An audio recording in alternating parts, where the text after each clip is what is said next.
മണൽക്കാറ്റുകൾ ശാന്തമാകാത്ത പശ്ചിമേഷ്യയുടെ ഹൃദയഭാഗത്ത് മറ്റൊരു അഗ്നിപർവ്വതം പുകയുകയാണ്. ലോകം മുഴുവൻ ഉറ്റുനോക്കുന്നത് ഇറാനിലെ ആഴമേറിയ തുരങ്കങ്ങളിലേക്കും പർവ്വതനിരകൾക്കുള്ളിലെ രഹസ്യ സങ്കേതങ്ങളിലേക്കുമാണ്. അത്യാധുനിക ഉപഗ്രഹങ്ങൾ പകർത്തിയ ചിത്രങ്ങൾ വ്യക്തമാക്കുന്നത് ഒരു വലിയ സൈനിക നീക്കത്തിനോ അല്ലെങ്കിൽ നയതന്ത്രപരമായോ ഒരു വൻ വഴിത്തിരിവിനോ ഇറാൻ തയ്യാറെടുക്കുന്നു എന്നാണ്. വ്യൂ പോയിന്റ് ചർച്ച ചെയ്യുന്നു ഇറാന്റെ ആണവ ഭീഷണിയും ഭരണകൂടം കൊന്നൊടുക്കുന്ന നിരപരാധികളും. പിക്കാക്സ് പർവ്വതനിരകൾക്കുള്ളിലെ കോൺക്രീറ്റ് ഉറപ്പിച്ച തുരങ്കങ്ങളും മണ്ണു പുതച്ച പ്രവേശന കവാടങ്ങളും വെറും നിർമ്മാണ പ്രവർത്തനങ്ങളല്ല, മറിച്ച് ലോകത്തിലെ ഏറ്റവും വലിയ മഹാശക്തിയായ അമേരിക്കയുടെ ഭീഷണികൾക്കെതിരെ ഇറാൻ പണിയുന്ന പ്രതിരോധ കവചങ്ങളാണ്. പ്രസിഡന്റ് ഡൊണാൾഡ് ട്രംപിന്റെ അവസാന മുന്നറിയിപ്പും ഇറാന്റെ ഭൂഗർഭ തയ്യാറെടുപ്പുകളും തമ്മിലുള്ള ഈ പോരാട്ടം വെറുമൊരു പ്രാദേശിക തർക്കമല്ല, മറിച്ച് ലോകക്രമത്തെ തന്നെ മാറ്റിമറിക്കുവാൻ ശേഷിയുള്ള ഒരു വൻ പ്രതിസന്ധിയാണ്. സമീപകാലത്ത് പുറത്തുവന്ന ഉപഗ്രഹ ചിത്രങ്ങൾ ഇറാന്റെ ആണവ കേന്ദ്രങ്ങളുടെ സുരക്ഷാ ക്രമീകരണങ്ങളിൽ വലിയ മാറ്റങ്ങൾ പ്രകടമാക്കുന്നു. US ആസ്ഥാനമായുള്ള institute for science and international security നടത്തിയ വിശകലനങ്ങൾ പ്രകാരം പിക്കാക്സ് പർവ്വതം അഥവാ മൗണ്ട് കൊളാങ്കാസ് ലായിലെ തുരങ്ക പ്രവേശന കവാടങ്ങൾ അതിശക്തമായ രീതിയിൽ പുനർനിർമ്മിക്കപ്പെടുകയാണ്. ഫെബ്രുവരി 10 പകർത്തിയ ചിത്രങ്ങളിൽ തുരങ്ക കവാടങ്ങൾക്ക് മുകളിൽ പുതിയതായി കോൺക്രീറ്റ് ഉറപ്പിച്ചിരിക്കുന്നത് വ്യക്തമാണ്. വ്യോമാക്രമണങ്ങളെയും ബങ്കർ തകർക്കുവാൻ ശേഷിയുള്ള ബോംബുകളെയും പ്രതിരോധിക്കുവാൻ ലക്ഷ്യമിട്ടാണ് ഈ മാറ്റങ്ങൾ. ഇസ്ഫഹാനിലെയും നതാൻസിലെയും ആണവ സമുച്ചയങ്ങളിൽ നടക്കുന്ന നിർമ്മാണ പ്രവർത്തനങ്ങൾ ഇറാന്റെ ഭയത്തെയും മുൻകരുതലിനെയും ഒരുപോലെ സൂചിപ്പിക്കുന്നു. ഇറാന്റെ ആണവ പദ്ധതിയുടെ നട്ടെല്ല് എന്ന് വിശേഷിപ്പിക്കാവുന്നത് അവരുടെ ഭൂഗർഭ കേന്ദ്രങ്ങളാണ്. പിക്കാക്സ് പർവ്വതത്തിലെ തുരങ്കങ്ങൾ ഇതിൽ പ്രധാനമാണ്. യുറേനിയം സമ്പുഷ്ടീകരണത്തിന് ആവശ്യമായ സെൻട്രിഫ്യൂജുകൾ സംരക്ഷിക്കുവാനാണ് ഈ സംവിധാനങ്ങൾ ഉപയോഗിക്കുന്നത്. പർവ്വതത്തിന്റെ സ്വാഭാവികമായ ആവരണവും പുറമേ നിർമ്മിക്കുന്ന കട്ടിയുള്ള കോൺക്രീറ്റ് പാളികളും ഏത് വലിയ ആക്രമണത്തെയും ചെറുക്കുവാൻ അവരെ സഹായിക്കുന്നു. ഇസ്ഫഹാൻ ആണവ സമുച്ചയത്തിൽ തുരങ്ക പ്രവേശന കവാടങ്ങൾ മണ്ണിട്ടടച്ച നിലയിലാണ് കാണപ്പെടുന്നത്. ഇത് ആക്രമണകാരികളെ ആശയക്കുഴപ്പത്തിലാക്കുവാനും ഉള്ളിലെ വിലപിടിപ്പുള്ള യുറേനിയം ശേഖരം പിടിച്ചെടുക്കുവാനുള്ള കരസേനയുടെ ശ്രമങ്ങളെ തടയുവാനും ലക്ഷ്യമിട്ടിട്ടുള്ളതാണ്. തങ്ങളുടെ പക്കലുള്ള 400 കിലോഗ്രാം ഉയർന്ന സമ്പുഷ്ട യുറേനിയം ഏതൊരു വില കൊടുത്തും സംരക്ഷിക്കുക എന്നതാണ് ഇറാന്റെ നിലവിലെ ലക്ഷ്യം. ഡൊണാൾഡ് ട്രംപ് തന്റെ രണ്ടാം ഊഴത്തിൽ ഇറാനെതിരെ കൂടുതൽ കർക്കശമായ നിലപാടാണ് സ്വീകരിക്കുന്നത്. 2025 ജൂണിൽ നടന്ന മിഡ്നൈറ്റ് ഹാമർ സൈനിക നീക്കം ഇറാന്റെ ആണവശേഷിക്ക് വലിയ ആഘാതമുണ്ടാക്കിയിരുന്നു.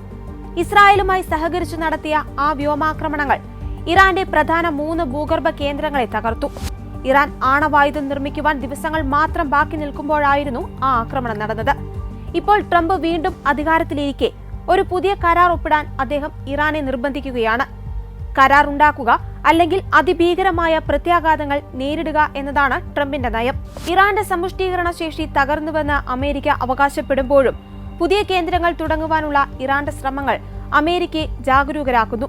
കഴിഞ്ഞ വർഷത്തെ ആക്രമണങ്ങളിൽ തകർന്ന നതാൻസ് ആണവ കേന്ദ്രത്തിൽ ഇപ്പോൾ യുദ്ധകാലാടിസ്ഥാനത്തിൽ അറ്റകുറ്റപ്പണികൾ നടക്കുകയാണ്.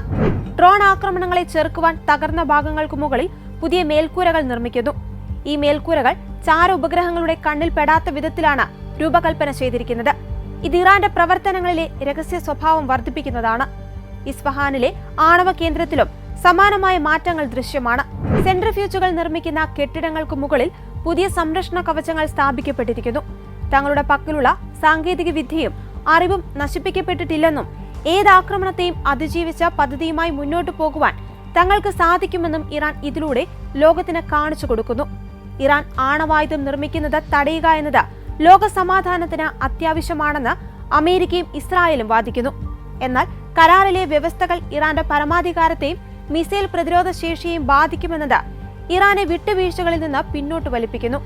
കരാറിൽ ഇറാൻ ഒപ്പുവെച്ചില്ലെങ്കിൽ വലിയ പ്രത്യാഘാതങ്ങൾ നേരിടേണ്ടി വരുമെന്നാണ് ട്രംപിന്റെ മുന്നറിയിപ്പ്. Following your meeting with Prime Minister Netanyahu yesterday, has your thinking changed at all as it relates to these negotiations with Iran or the timeline with Iran? We have to make a deal, otherwise it's going to be very traumatic. Very traumatic. I don't want that to happen, but we have to make a deal. They should have made a deal the first time, and they got Midnight Hammer instead. And this will be very traumatic for Iran if they don't make a deal. Look, if they don't make a deal, then it'll be a different story. But we had a very good meeting yesterday with Bibi Netanyahu, and he understands. But it's ultimately up to me. If the deal isn't a very fair deal and a very good deal with Iran, then it's going to be, I think, a very difficult time for them in the back. I guess over the next month, something like that. Yeah, it should happen quickly. They should agree very quickly. Yeah. But this is now taken it to a level that I think, Lee, that nobody ever thought he would. Why does Prime Minister Netanyahu want you to stop negotiating with Iran? He is, you're saying stop entertaining, stop talking to them? Didn't say that. We didn't discuss that. I'll talk to them as long as I like, and we'll see if we can get a deal with them. And if we can't, we'll have to go to phase two. Phase two will be very tough for them. I'm not looking for that. We have a half an ounce of fuel. We have fuel for the next. Now that the war is ending in Gaza and Israel, I wanted to ask, do you believe Bibi bears any responsibility for the security failures that we saw on October 7th? Well, October 7th was a rough time, and I guess everybody's responsible. It's you to look, but it was a terrible attack. It was a sneak attack.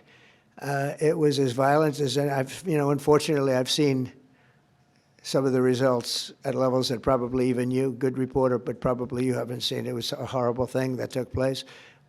People were surprised. It was a surprise attack. Nobody saw that coming. He didn't see it coming. Nobody else would have seen it coming if they were in his position, I don't believe.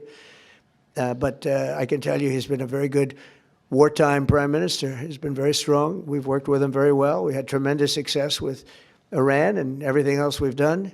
And he really has been. He's been, extraordinary as far as a wartime prime minister. Not easy. And, you have a president that refuses to give him a pardon. I think that man should be ashamed of himself. A pardon over this trial that's going on. The president of Israel, the primary power he's got is the power to give pardons. And he's not, he said he's given it 5 different times, but he doesn't want to do it because I guess he loses his power. I think the people of Israel should really shame him. He's disgraceful for not giving it. He should give it. But Bibi's been a great wartime prime minister, and I've been the best friend. Iran പുതിയ ആണവ കരാറിന് അംഗീകാരം നൽകണമെന്നും അല്ലാത്തപക്ഷം രാജ്യം ഭയാനകമായ പ്രത്യാഘാതങ്ങൾ നേരിടേണ്ടി വരുമെന്നും അമേരിക്കൻ പ്രസിഡന്റ് ഡൊണാൾഡ് ട്രംപ് മുന്നറിയിപ്പ് നൽകി. ഇസ്രായേൽ പ്രധാനമന്ത്രി ബെഞ്ചമിൻ നെതന്യാഹുവുമായി നടത്തിയ കൂടിക്കാഴ്ചയ്ക്ക് പിന്നാലെയാണ് ട്രംപിന്റെ ഈ കടുത്ത പ്രതികരണം. ഇറാനുമായി ഒരു കരാറിലെത്തിയേ തീരൂ എന്ന് ട്രംപ് വ്യക്തമാക്കി. ചർച്ചകൾ പരാജയപ്പെട്ടാൽ അത് ഇറാന് വലിയ തിരിച്ചടിയാകുമെന്നും അദ്ദേഹം കൂട്ടിച്ചേർത്തു. 2025 ജൂണിൽ ഇറാന്റെ പ്രധാന ആണവ കേന്ദ്രങ്ങൾക്ക് നേരെ അമേരിക്ക നടത്തിയ മിഡ്നൈറ്റ് ഹാമർ എന്ന സൈനിക നീക്കത്തെ ട്രംപ് വീണ്ടും ഓർമ്മിപ്പിച്ചു. കരാറിൽ ഒപ്പിട്ടില്ലെങ്കിൽ ഇതിന് വലിയ പ്രത്യാഘാതങ്ങൾ ഉണ്ടാകുമെന്നാണ് സൂചന. ഇസ്രായേൽ പ്രധാനമന്ത്രിയുമായി നടത്തിയ ചർച്ച വളരെ വിജയകരമായിരുന്നുവെന്നും ഇറാന്റെ കാര്യത്തിൽ കൃത്യമായ ധാരണയുണ്ടെന്നുമാണ് ട്രംപിന്റെ വാദം. എന്നാൽ അന്തിമ തീരുമാനം തന്റേതായിരിക്കുമെന്ന് അദ്ദേഹം വ്യക്തമാക്കി. ഇറാനുമായി ഒരു കരാറിലെത്താൻ സാധിക്കുമെന്ന കാര്യത്തിൽ തനിക്ക് സംശയമുണ്ടെന്നാണ് നെതന്യാഹു പറഞ്ഞത്. എന്നാൽ ഏത് കരാറിലും ഇറാന്റെ ബാലിസ്റ്റിക് മിസൈൽ പരീക്ഷണങ്ങളും പ്രാദേശിക തീവ്രവാദ ഗ്രൂപ്പുകൾക്കുള്ള പിന്തുണയും നിയന്ത്രിക്കുന്ന കാര്യങ്ങൾ ഉൾപ്പെടുത്തണമെന്ന് നെതന്യാഹു ആവശ്യപ്പെട്ടു. ഇറാൻ നേരത്തെ കരാറിൽ നിന്ന് പിന്മാറിയത് വലിയ തെറ്റാണെന്നും അത് തിരുത്താൻ അവർക്ക് ലഭിക്കുന്ന അവസാനത്തെ അവസരമാണിതെന്നുമാണ് അമേരിക്കൻ ഭരണകൂടത്തിന്റെ നിലപാട്. President, Steve Witkoff, Jared Kushner met with Iran's foreign minister today. You also had Brad Cooper there, the head of CENTCOM. A deal doesn't look like it's been reached yet. How long are you willing to wait? A deal can be reached. Well, you have to get in position. We have plenty of time. If you remember Venezuela, we waited around for a while, and we're in no rush. We have, very good talks going with Iran. We have very good talks going with Russia and Ukraine. We're doing a lot of good talking, and I think we had the results today were with Iran. It was a meeting. We're going to meet again early next week, and they want to make a deal. Iran, as they should want to make a deal. They know the consequences if they don't. If they don't make a deal, the consequences are very steep. So we'll see what happens. But they had a very good meeting with a very high representative of Iran, and we'll see how it all turns out. We'll give it a ripe groups. See that. By the way, I'd love to see that. If we could do that, I'd love to see it. Mr. President, is a deal that is acceptable that only covers with Iran? Is there a deal that only covers nuclear that would be acceptable to you? Because they just want to have nuclear. They don't want to have anything else. That would be acceptable, but the one thing, and right up front, no nuclear weapons. If we could have made that deal 2 years ago, we would have made that deal, but they weren't willing to do that. Now they are willing to do it. So they're willing to do much more than they would have a year and a half ago, or even a year ago when don't forget, we've only been doing this for exactly 1 year. And we started with them a few months after the beginning of this term. This term has been amazing. But the results could surprise people. If they would have offered this deal originally when we first started, it would have been accepted immediately. We'll see what happens. Mr. President, a number of people in the MAGA base say they aren't satisfied with the administration just focusing on deporting violent criminals. Who are you with? I'm Natalie Ellison with the Washington Post. Washington, well, you're having a hard time getting readers. Washington Post is doing very poorly. Go ahead. You have a very bad attitude. Go ahead. Well, a number of people in your base say that they want to see all illegal immigrants deported, even ones who are otherwise Let me tell you about my not violent. base. Let me tell you about my base. My base has never been stronger. My base is me and other very good people that love our country. And if you talk about my base or the MAGA base, you could call it a lot of America First base. They couldn't be more thrilled. We have crime down to the lowest level that it's been in 125 years. We have a border that's totally closed. We have all the things that our base wanted, and we have the best economy in history. Prices are down. We inherited very high prices and the highest inflation in the history of our country. Think of it, the highest, or 48 years. Some people say 48 years, but I'll take either one. So my base is very happy. But would you support mass deportations of people who are otherwise law-abiding? I see everybody, but we're focusing on the criminals. We're focusing on killers. But ultimately, they all broke the law. Some can, if they do it in a certain way, they can go out, they can come back, if they do it properly. But as you know, a lot of people have been deported, a lot. But the focus is on the murderers, the drug dealers. We have many people mentally insane. They dumped everything in our country. But ultimately, yeah, it's exactly as I said during the campaign. Yeah. Mr. President, can you set the record straight? There were reports circulating that you told Chuck Schumer that in order to restore funding for the Gateway train tunnel in New York, New Jersey, you would want Penn Station and Dulles Airport to be named after you. Is that He suggested that to me. Chuck Schumer suggested that to me about changing the name of Penn Station to Trump Station. Dulles Airport is really separate. Dulles Airport is really not too involved with Congress. That's a separate kind of a deal, as you know. But it was suggested to me by numerous people, unions, Democrats, Republicans, a lot of people suggested. Nothing's been done on that. President, you frequently criticize Joe Biden for not knowing what is going on in his name. This racist video that was posted on your social media. A hell of a lot better than you do. You don't know what's going on. I know what's going on. No, Joe Biden didn't have a clue, but we know everything. And when you look at what's happening with our economy, think of it, we're way years ahead of schedule. We have thousands and thousands of businesses being built right now. So Joe Biden had no clue. If Joe Biden were elected or if Kamala were elected. വെള്ളിയാഴ്ച Wall Street journal പ്രസിദ്ധീകരിച്ച ഒരു report അനുസരിച്ച് ഭരണവിരുദ്ധ പ്രതിഷേധങ്ങൾക്കെതിരായ ക്രൂരമായ അടിച്ചമർത്തലിന്റെ ഭാഗമായി Iran ഭരണകൂടം രാജ്യത്ത് internet സേവനം വിച്ഛേദിച്ചപ്പോൾ ജനുവരിയിൽ അമേരിക്ക ആയിരക്കണക്കിന് സ്റ്റാർലിങ്ക് ടെർമിനലുകൾ ഇറാനിലേക്ക് കടത്തി. ഇലോൺ മസ്കിന്റെ സ്പേസ് എക്സിന്റെ അനുബന്ധ സ്ഥാപനമായ സ്റ്റാർലിങ്ക് ചെറുതും പോർട്ടബിൾ ആയതുമായ സ്റ്റാർലിങ്ക് ടെർമിനലുകൾ വഴി ആക്സസ് ചെയ്യാൻ കഴിയുന്ന ഒരു ഉപഗ്രഹ ഇന്റർനെറ്റ് നെറ്റ്വർക്കാണ്. എന്നിരുന്നാലും ഇറാനിയൻ ഭരണകൂടത്തിന് കീഴിൽ ഒരു സ്റ്റാർലിങ്ക് ടെർമിനൽ സ്വന്തമാക്കുന്നത് നിയമവിരുദ്ധമാണ്. അവ ഉപയോഗിച്ചതായി സംശയിക്കപ്പെടുന്ന ഇറാനികളുടെ വീടുകളും മേൽക്കൂരകളും അധികൃതർ ഇടയ്ക്കിടെ പരിശോധിക്കാറുണ്ടെന്നാണ് വാൾ സ്ട്രീറ്റ് ജേണൽ റിപ്പോർട്ട് ചെയ്യുന്നത്. ജനുവരി 27-ന് ഇറാനിയൻ നിയമപാലകർ 50-ലധികം ടെർമിനലുകൾ കണ്ടുകെട്ടി സ്റ്റാർലിങ്ക് ഉപകരണങ്ങളെ സുരക്ഷാവിരുദ്ധ വസ്തുക്കൾ എന്ന് ലേബൽ ചെയ്യുകയുണ്ടായി. ടെർമിനലുകൾ കൈവശം വെക്കുന്നതും വിതരണം ചെയ്യുന്നതും ഇറാനിൽ നിയമവിരുദ്ധമാണ്. ഇത് ഉപഭോക്താക്കളെ തടവിലാക്കുവാനുള്ള സാധ്യതയും വർദ്ധിപ്പിക്കുന്നതാണ്. കേട്ടതിലും ഭീകരമാണ് ഇപ്പോൾ ഇറാനിൽ നിന്ന് പുറത്തുവരുന്ന വാർത്തകൾ. ആശുപത്രി കിടക്കയിൽ ചികിത്സ തേടുന്നവരെ പോലും IRGC വെടിവെച്ച് കൊല്ലുകയാണെന്ന് ഇറാനിയൻ ഡോക്ടർ ജെറുസലേം പോസ്റ്റിനോട് വെളിപ്പെടുത്തുകയുണ്ടായി. അതേസമയം ബുഷഹറിൽ നിന്നുള്ള 28 വയസ്സുള്ള പൗരിയ ഹമീദി ഇന്നലെ ലോകത്തോട് വിളിച്ചു പറഞ്ഞത് ഇറാനിൽ നടക്കുന്ന ഭരണകൂട ഭീകരതയുടെ യഥാർത്ഥ മുഖമാണ്. ഔദ്യോഗിക കണക്കുകളിൽ മരണനിരക്ക് 7000 ആണെങ്കിൽ യഥാർത്ഥ കണക്കുകൾ 40,000-ത്തിലധികമാണെന്ന് ഇയാൾ വാദിക്കുന്നു. ഇറാനുമായി കരാറിൽ ഏർപ്പെടാതെ പ്രതീക്ഷ നശിച്ച് ഏതു നിമിഷവും കൊല്ലപ്പെടാമെന്ന ഭീതിയിൽ കഴിയുന്ന ഇറാൻ ജനതയ്ക്ക് നീതി ഉറപ്പാക്കണമെന്ന് ആവശ്യപ്പെട്ടുകൊണ്ട് ഇയാൾ ഇന്നലെ ആത്മഹത്യ ചെയ്യുകയാണുണ്ടായത്. If you're watching this, then I'm not around anymore. If you don't know, I'm from Iran. And a massacre happened in the past few weeks by our government, which is more like a bandit group. More than 40,000 people died, killed, massacred. More than Russia and Ukraine war, and more than Israel and Palestine war. I want to make this video to send a message to America and to the West in general. Tomorrow, on Friday, President Trump is going to make a deal with this regime. I mean, he told us to keep protesting, and we did it. We trust him. To make a deal with this regime is to betray all those people who died.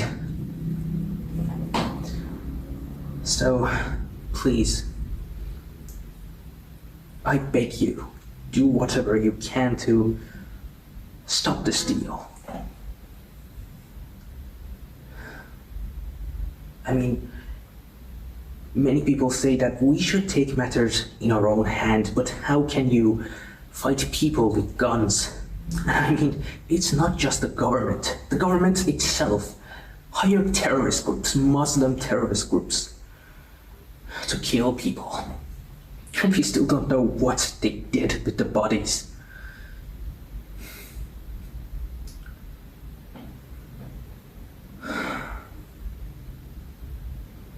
I won't waste your time. I just want to make 3 more points before I end everything. First of all, many people call us fake Muslims or Shia Muslims or whatever, but we are not Muslims. In fact, we hate Islam. We're running away from it. Especially my generation. I mean, you shouldn't really care about some old farts that talk about that we want to reform Islam in Iran. No, we want it gone. And you see, the countries in the Middle East, like Egypt, Iraq, or Syria, Lebanon, they weren't Muslims to begin with. They've been colonized. But my country didn't. We still speak our own language. We may have many different races in here, but we don't hate each other. And Islam pretty much contradicts everything our culture stands for, from the equality between men and women to economy. So please, calling us Muslims is like, calling black people the N-word, because they destroyed our lives. The second point is about the war. America attacking Iran is the only hope we have right now. You don't know how hopeless our people are right now. I mean, I myself, I can't eat, I can't sleep. I don't know how some of my friends are doing right now. The inflation is terrible. And all of this has been done by the government itself, this murderous terrorist regime. You see, in the 12 days war between Israel and Iran, less people died than, 40,000, and most of them were government officials. So it felt like sweet revenge.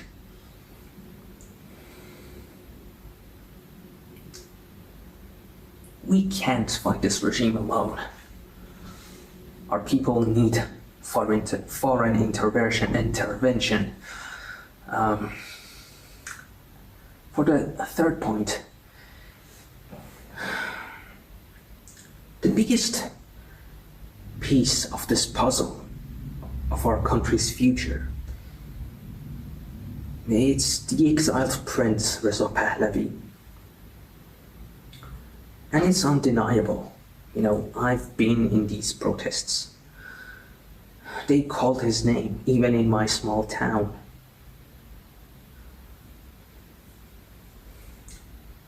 I mean, I'm so fortunate that they haven't got me yet, but I guess that's why I'm doing it myself. Anyways, there are other oppositions abroad. I mean, not in Iran, because everything is owned by this regime. But many of those oppositions abroad are also funded by this regime to create discourse. And I beg these oppositions that are not paid by this regime to please come together. Stop fighting each other. Reza Pahlavi, and I'm not even using Shah here, just to raise the olive branch. He's the best possible choice to make a transitional government. We have to take down this regime first. Afterwards, you are free to advertise whatever you want, and people are free to vote.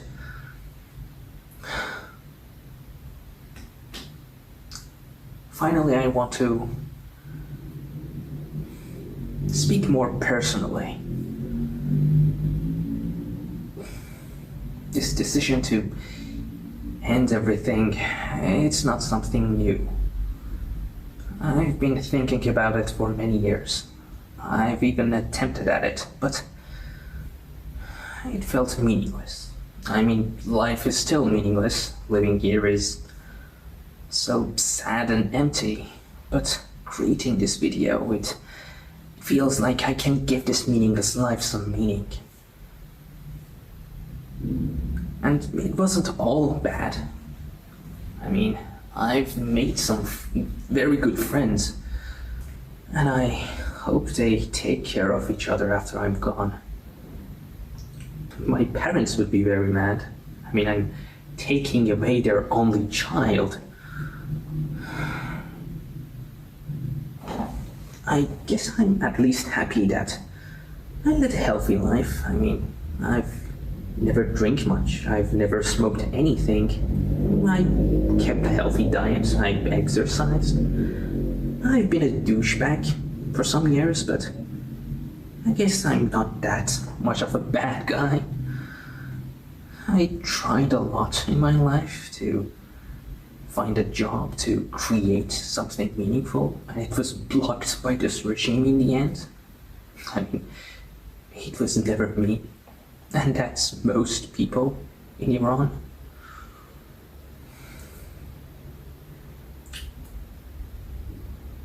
I can't even cry about it, because it's so,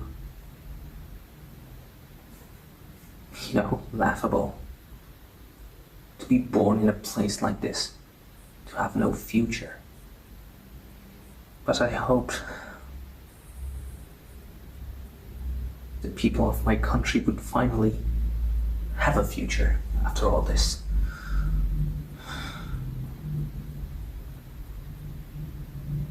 We basically lost our childhood. We will never get it back, but maybe 10 or 20 years of good life. Not for me anyways, but for my friends and other young people.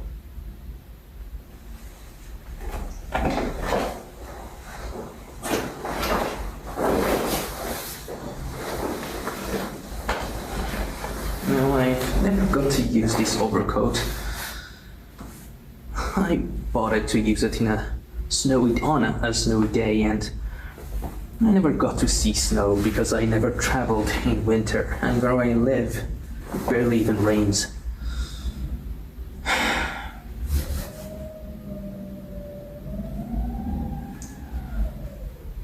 ما مردم ایران آدمای تنهایی هستیم. هیچ کس رو نداریم.